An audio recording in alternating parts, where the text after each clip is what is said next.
अस्सलाम वालेकुम जी। अब दोबारा शुरू करते हैं। अब ये तो आपने देख लिया कि कौन कौन से लॉ जर्नल्स आते हैं, उनको पढ़ना कैसे है, उनके नाम क्या हैं, उनका मकसद क्या है, वो क्यों बनते हैं, कहाँ से क्रिएट होते हैं, उनका फ़ायदा क्या है। अब मैं आपसे गुजारिश करूँगा कि इसको देखना कैसे। ये भी मैंने गुजारिश की थी कि लॉ जर्नल लेना एक सब्जेक्ट है, लॉ जर्नल को लेके पढ़ना दूसरी बात है, लॉ जर्नल को लेके पढ़ के नोट करना तीसरी बात है, उसको समझ के अप्लाई करना अपने केस के मुताबिक वो एंटायरली डिफरेंट बात है, जिसका हम शायद बाज़ दफ़ा मिस कर जाते हैं। अच्छा, देखना कैसे, सर्च कैसे करना है। अब आपने लगवा लिया CLC फर्ज करें, तो अब इसमें से सर्च कैसे करना है। एक तो ये है कि जब ये आया है पहले दिन आपके पास मंथली, तो आपने इसको देखते जाना है। अब ये डिपेंड करता है आपकी ऑप्शंस पर, आपके झुकाव पर कि आप सिविल की प्रैक्टिस पसंद करते हैं, आप क्रिमिनल की पसंद करते हैं, या फैमिली ही करना चाहते हैं, या कॉर्पोरेट करना चाहते हैं। तो अगर आप सिविल करना चाहते हैं तो डेफिनेटली आप सबसे पहले जो सिविल प्रोसीजर कोड है उसकी तरफ जाएंगे। लेकिन मैं आपसे गुजारिश करूं कि इसमें जो है वो आपको CLC हम तलाश कर रहे हैं, ये अल्फ़ाबेटिकली होता है। ये देखिए, ये administration of justice alphabetically, topic wise और अल्फ़ाबेटिकली। टॉपिक्स भी इन लॉ जर्नल्स में अल्फ़ाबेटिकली दिए होते हैं, A से शुरू होते हैं और Z तक जाते हैं। तो सबसे पहले आएगा एडमिनिस्ट्रेशन ऑफ जस्टिस, उसके बाद आज़ाद जम्मू एंड कश्मीर, फिर भी आ गया बलूचिस्तान। तो जो सिविल वाले हैं वो यहाँ से सिविल प्रोसीजर कोड से शुरू करते हैं, ये सेक्शन 12(2) और इसी तरह ये सेक्शन 35, 47, 115 देखते जाएंगे। ये है तरीका कि जब आप इसको पहली दफ़ा पढ़ रहे हैं, सर्च नहीं कर रहे, कुछ आपके पास आया तो आपने देखना है भी इसमें नया क्या आया है। जैसे मैं इसको देखता हूँ, पहले मैं देखता हूँ भाई सिविल प्रोसीजर कोड में CPC में कौन कौन सी नई चीज़ें आई हैं, एडिशनल एविडेंस के हवाले से, अमेंडमेंट ऑफ प्लीडिंग के हवाले से, रिजेक्शन ऑफ प्लेंट के हवाले से, वैल्यूएशन के हवाले से, एक्सटेंशन ऑफ टाइम के हवाले से 148, 149, अपील के हवाले से, रिव्यू के हवाले से, ये सारे टॉपिक इसमें होते हैं। जो जजमेंट्स इस जर्नल के छपने से पहले हो चुकी होती हैं रिसेंट पास्ट में, वो सारी इसमें आती हैं। वो पुरानी बात का इरादा भी हो सकता है, रेटिफिकेशन भी हो सकती है, वो कोई नई बात भी हो सकती है, एंटायरली डिफरेंट बात भी हो सकती है। तो ये सिविल प्रोसीजर कोड है, ये आप इसको देखते जा रहे हैं। उसके बाद है इसमें ये देखिए, ये काफ़ी ज़्यादा है सिविल प्रोसीजर कोड का, क्योंकि CLC है ना। उसके बाद ये कॉन्स्टिट्यूशन, कोई कॉन्स्टिट्यूशनल पटिशंस थी, कॉन्स्टिट्यूशनल मैटर थे सिविल से मुतल्लिका, वो आएंगे। उसके बाद ये ईजमेंट एक्ट आएगा। इसी तरह फिर ये लिमिटेशन पे भी जितनी जजमेंट्स हैं, और उसके बाद ओथ एक्ट है, कानून शहादत है, स्पेसिफिक रिलीफ एक्ट है। स्पेसिफिक रिलीफ एक्ट में उसके जब हम पोर्शन में जाएंगे तो ये तकरीबन सेक्शन 8 से शुरू होता है, 8, 9, 12, 39, 42, 54, 56, इस हवाले से ये सारी जजमेंट ये इसमें मौजूद होती है। ये आपने देखते जाना है। आपको जो लगे कि इसको मैंने नोट करना है, क्योंकि हमारा ये इशू होता है कि हमारे तो केसेस चल रहे हैं, आप नए आए हैं तो आपका थोड़ा सा देखने का अंदाज डिफरेंट होगा।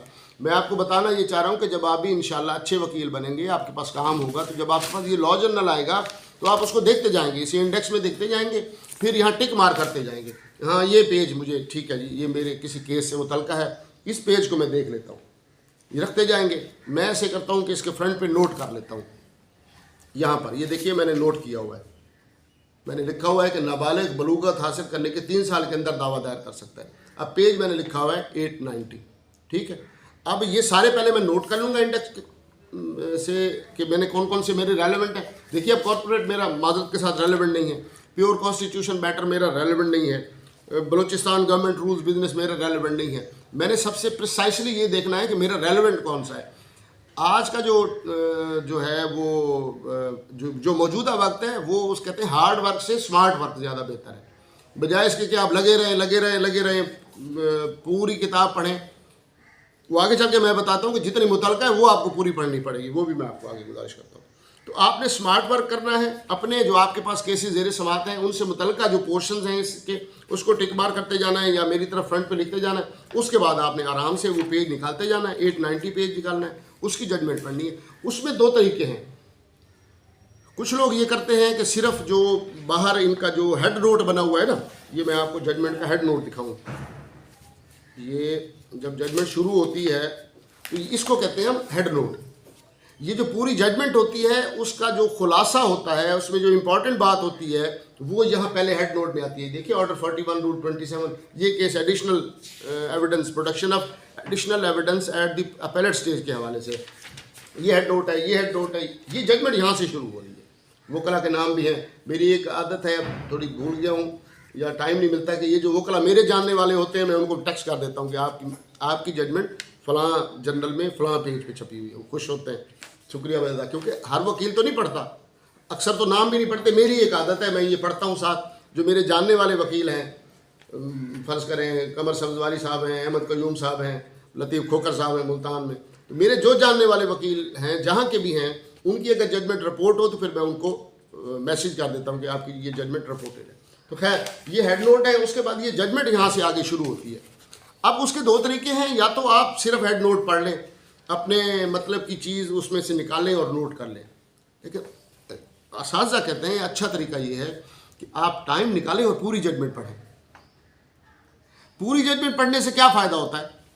पूरी जजमेंट पढ़ने से आपको, अगर सिविल के हैं तो सबसे पहले तो आपको प्लीडिंग का अंदाज़ा हो जाता है कि दावा कैसे लिखना है, यहाँ से मिलता है। क्योंकि यहाँ जो वकला, मेरे जैसे वकला ने कोई गलतियाँ की, खामियाँ की, तो सुप्रीम कोर्ट, हाई कोर्ट ने कहा कि नहीं ऐसे नहीं होना चाहिए था। प्लेंट में फ़र्ज़ करें अगर तकमील मुआहदा का दावा है तो इस लॉर्डशिप शायद वही साहब की जजमेंट है कि आप दावे में जो आपने ट्रांजैक्शन दिखाई है कि मेरा सौदा हुआ है, उस सौदे की डेट, टाइम, प्लेस और नेम्स ऑफ विटनेसेस भी आप लिखें अपने दावे में, और अपनी रेडीनेस और विलिंगनेस भी बताएंगे कि मैं हर वक्त वायदा पूरा, अपना पार्ट पूरा करने के लिए तैयार हूँ। यहाँ से पढ़ेंगे तो आपको पता चलेगा। और बाज़ दफ़ा बहुत माजरत के साथ पब्लिशर्स की कि कोई ऐसी जजमेंट होती है जिसमें वो कहते हैं ना, वो जो क्रक्स ऑफ द मैटर होता है वो यहाँ होता ही नहीं है हेड नोट में। क्योंकि वो हेड नोट बनाने वाले भी मेरे हिसाब से इंसान है, गलती हो सकती है, मैं ये नहीं कहता कि जानबूझ के की है। पूरी जजमेंट से पता चलता है कि जो बात इस पूरी जजमेंट में है वो तो हेड नोट में है ही नहीं। इसलिए असातिज़ा कहते हैं कि आप पूरी जजमेंट पढ़ा करें। उसमें आपको दावे का पता चलेगा, आपको जवाब दावे का पता चलेगा, आपको इश्यूज़ के गलत या सही फ्रेम होने का पता चलेगा, आपको एग्जामिनेशन इन चीफ का पता चलेगा, आपको क्रॉस एग्जामिनेशन भी जजमेंट से मिलेगा, और आपको अपने केस की आर्गूमेंट के लिए ग्राउंड्स भी उधर ही से मिलेंगे। पूरी जजमेंट जब तक नहीं पढ़ेंगे, मेरे अपना व्यू ये है कि जब तक आप पूरी जजमेंट नहीं पढ़ेंगे तो आप उस जजमेंट का, देखिए आप 80 सफ़े की जजमेंट है, आप 2 सफ़ात के या 3 सफ़ात के हेड नोट पढ़ रहे हैं, तो ये तो यकीनी है कि जितना आप पढ़ेंगे तो फ़ायदा आपको उतना ही होगा। बाकी जो बातें उसमें आपकी रेलेवेंट नहीं है लेकिन आपको किसी और केस में फ़ायदा देती है। ये भी एक गुजारिश करूँगा कि हम देख रहे होते तो अपने उस जो ये तरीका है मैनुअल सर्चिंग का, तो मियाँ साहब बैठे हैं, अक्सर हम ये कहते हैं कि हम एक जजमेंट अपने पॉइंट की ढूंढ रहे हैं, हमें 10 और मिल जाती हैं, क्योंकि मैनुअली देख रहे होते हैं ना सारे ढूंढने में। तो अच्छा तरीका ये है कि आप साथ ही उसको नोट करते जाएं। अच्छा, ये तरीका वो है जब ये जर्नल आया है पहले दिन। अब एक तरीका ये है पुराना कि मुझे एक जजमेंट चाहिए, मुझे चाहिए जजमेंट सूट फॉर डिक्लेरेशन पे, कि अगर मुद्दई ने अपने दावे में, मैं मुद्दा रहे हूँ उसमें, एक्सपोज आपको केस बता रहा हूँ, एक सूट फॉर डिक्लेरेशन फाइल हुआ है seeking the cancellation of document, कि ये जो इंतकाल है ये जेली फर्जी साशी है और ये खारिज होना चाहिए। तो मैं मुद्दा लाया हूँ, अब मैंने सर्चिंग करनी है, मुझे ऐसी जजमेंट चाहिए जिसमें ये हो कि मुद्दई को अपने दावे में क्या क्या लिखना चाहिए था। देखिए, मैं पहले तो उससे पहले ही नॉकआउट करने की कोशिश करूँगा कि उसका दावा ही अच्छा नहीं है, तो मैं जजमेंट तलाश करूँगा। Order 6 rule 4 civil procedure code कहता है कि जब आप प्लीडिंग्स में अपने पर्टिकुलर्स लिखें, अगर कोई कहता है, मुद्दई कहता है कि फ्रॉड हुआ है, तो वो फ्रॉड के पर्टिकुलर्स लिखे, सिर्फ फ्रॉड लिख देना काफ़ी नहीं है। अब मुझे जजमेंट चाहिए होंगी, मुख्तसर करता हूँ, मुझे जजमेंट चाहिए होंगी कि ऐसी जिसमें ये लिखा हुआ हो कि अगर मुद्दई ने अपने दावे में फ्रॉड की पर्टिकुलर नहीं लिखे तो उसका दावा चलने के काबिल नहीं है। तो मैं यहाँ जाऊँगा स्पेसिफिक रिलीफ एक्ट में, आगे मैं देखूँगा सेक्शन 42 और 39 पे जजमेंट्स, सीधा मैं जाऊँगा। मैंने ये नहीं देखना सारा, ये मेरे मुतलका नहीं है कुछ भी पिछला हिस्सा, मैं सीधा स्पेसिफिक रिलीफ एक्ट पे जाऊँगा, वहाँ से सेक्शन 42 और 39 देखूंगा। अब वहाँ ढूंढता जाऊँगा, जहाँ जहाँ मेरी बात होगी उसको टिक करूँगा, नोट करता जाऊँगा। इसी तरह जो लोग क्रिमिनल करते हैं उनको बेल पर, आज हमारे पास नहीं है, मेरे पास आता भी नहीं है PCRLJ, चले वो मैं आपको दोबारा बाद में दिखा दूँगा, तो जो PCRL है वैसे ये SCMR में भी आती हैं जजमेंट्स, YLR में भी आती हैं, MLD में भी आती हैं। तो अगर मुझे मैं किसी मुलजिम का वकील हूँ, मुलजिम पे इल्ज़ाम है कि इसने obnoxious फ़ोन कॉल्स की हैं और इसने जो है, या फ़र्ज़ करें उसने चोरी की है, तो मैं मुलजिम का वकील हूँ, बेल कराना चाहता हूँ, तो मुझे जजमेंट चाहिए कि FIR में 4 दिन की डिले थी और मुलजिम का जो है नॉमिनेटेड भी नहीं था, बाद में सब्सिक्वेंटली नॉमिनेट किया गया। ये 2-3 मेरे ग्राउंड्स हैं और मुलजिम को अंदर हुए भी 1.5 साल हो चुका है। तो मैं जो है सीधा सीधा जाऊँगा क्रिमिनल प्रोसीजर कोड CRPC में, यहाँ उसका अलग पोर्शन है, वहाँ से फिर सेक्शन 497 में जाऊँगा, 497 में मैं देखता जाऊँगा, फिर उसमें भी आगे सब ऑफेंस वाइज सब क्लासिफिकेशन है। जो चोरी के हवाले से 379 के हवाले से जो बेलें होंगी वहाँ रेफ़र, मैं उनमें से अपने जो काम की बेल है वो रेफ़र करता जाऊँ। जब आप प्रैक्टिसिंग लॉयर हैं, आपके पास माशाल्लाह बहुत सारा काम है, तो फिर आपने सर्च करने का तरीका थोड़ा डिफरेंट है। जब आप ये पहली दफ़ा जैसे जनवरी में आया ये मेरे पास, या फरवरी का आया, मैं अब इसको उसी वक्त पढ़ रहा हूँ। मैं उन लॉयर्स में से नहीं हूँ जब मुझे ज़रूरत पड़ेगी तो मैं लॉ पढ़ूंगा, नो। मैं जो भी लॉ आता है, जो लॉ जनरल्स आते हैं, जिस वक्त आते हैं मैं उनको पढ़ लेता हूँ, उनको पढ़ के और नोट कर लेता हूँ। ये कोई तरीका नहीं है कि आप जब आपको ज़रूरत पड़े आप लॉ ढूंढें। आपको लॉ उस वक्त पढ़ना चाहिए जब आपको उसकी ज़रूरत भी नहीं है। क्यों? जब आप पढ़ लेंगे तो वो इशू आपके सामने आएगा जो आपने पढ़ा हुआ है, या कोई भी इशू आता है आपके जेहन में आता है, यार इस पर मैंने जजमेंट तो पढ़ी है और वो नोट भी है। तो अगर आप मैनुअल है तो वो भी तलाश कर लेंगे, अगर आपके पास डिजिटल रजिस्टर है तो वो भी आप तलाश करेंगे। तो ये इसका तरीका जो है ये बड़ा आसान है, मुश्किल नहीं। आपको पहले लगेगा ये क्या लिखा हुआ है, लेकिन जब आप इसको सोच समझ के पढ़ेंगे आप ये देखेंगे कि ये टॉपिक वाइज और अल्फ़ाबेटिकली है। आपने क्रिमिनल का देखना है, आपने कानूनी शहादत देखना है तो आप क्यू में चले जाएंगे सीधा सीधा। कानूनी शहादत आप देखें भी एक एग्रीमेंट था, उसके आपने एक गवाह पेश किया, या कोई इंतकाल था उसका आपने एक गवाह पेश किया, तो आप चाहते हैं कि उस एक गवाह पे इक्तफा हो, या आपके मुखालिफ काउंसिल ने एक गवाह पेश किया दूसरा पेश नहीं किया, अब आप उसको नॉकआउट करना चाहते हैं, तो आप क्या करेंगे कि कोई भी लॉ जनरल जिसमें सिविल के मामलात भी आते हैं तो आप फ़ौरन उस पर जाएंगे, क्यों से कानूनी शहादत ऑर्डर देखेंगे, उसका जो आर्टिकल कानूनी शहादत का 17 है और 79 में तलाश करेंगे, आपको जजमेंट मिल जाएगी। एक में से नहीं, दो में से नहीं, बाज़ दफ़ा तो ऐसा होता है कि 3-3, 4-4 दिन भी जजमेंट नहीं मिलती, महीनों हफ्तों भी गुजर जाते हैं, नहीं मिलती जजमेंट, लेकिन कोशिश करने से मिल जाती है। ये पॉसिबल नहीं है कि ना मिले। हाँ, आप में पैशन कितना है, आप में लगन कितनी है, आप में शौक़ कितना है, ये डिपेंड करता है। ये पॉसिबल नहीं है, और हमारे साथ तो ऐसा भी हुआ है, यकीन कीजिए कि हम सोच रहे हैं जजमेंट मिल नहीं रही, सोच रहे हैं अल्लाह करे कुछ जजमेंट हो, अल्लाह करे, यकीन कीजिए सुप्रीम कोर्ट से जजमेंट आ गई। मैं मजाक नहीं कर रहा आपसे, यकीन कीजिए सुप्रीम कोर्ट से जजमेंट आ गया। मियाँ साहब, और हम एक इशू था हमारे पास, एक खातून चाहती थी, उसके 3 बच्चे नाबालिग थे, एक बेटा उसका यूनिवर्सिटी पढ़ता था, 3 बच्चों का खर्चा तो वो बाप देता था, यूनिवर्सिटी वाले का जाहिर है वो बड़ा हो गया था। अब हम बार बार सोचे, आपस में डिस्कस करें, कोई ऐसा होना चाहिए कि जो बच्चा पढ़ रहा है उसका क्या कसूर है, अगरचे वो बालिग, वो कहाँ से ले।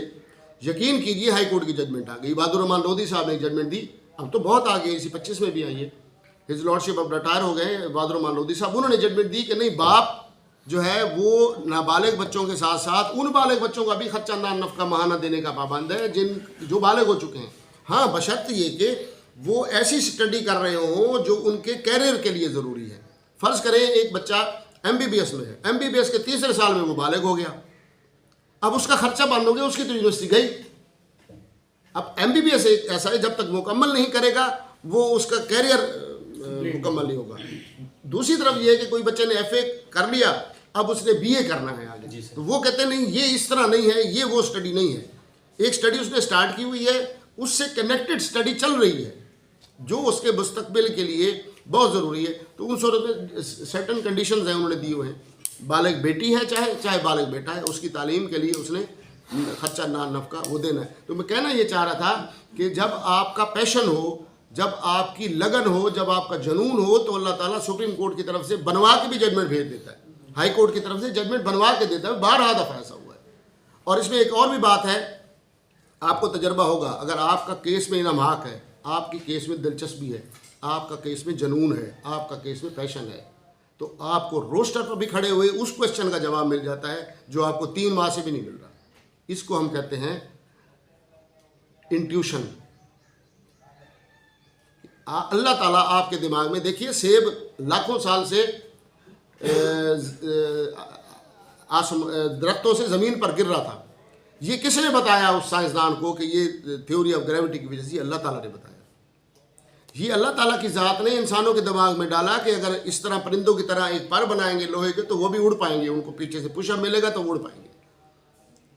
ये कोई माँ के पेट से कोई भी नहीं लेके आता कोई भी इल्म, ये अल्लाह ताला की ज़ात है जो इल्म मुहैया करती। इसी तरह बारहा दफ़ा ऐसा होता है कि हम बड़े परेशान होते हैं, एटामिक टूइयाँ मार रहे होते हैं, ये जी कोई कहीं से जजमेंट मिल जाए, नहीं मिलती। आपके किसी केस की कमज़ोरी है, उसका कोई इशू रिजॉल्व नहीं हो रहा था, अचानक ही ऐसे जमाके के साथ एक बात आती है, आप कहते हैं यार ये तो आके ठीक है।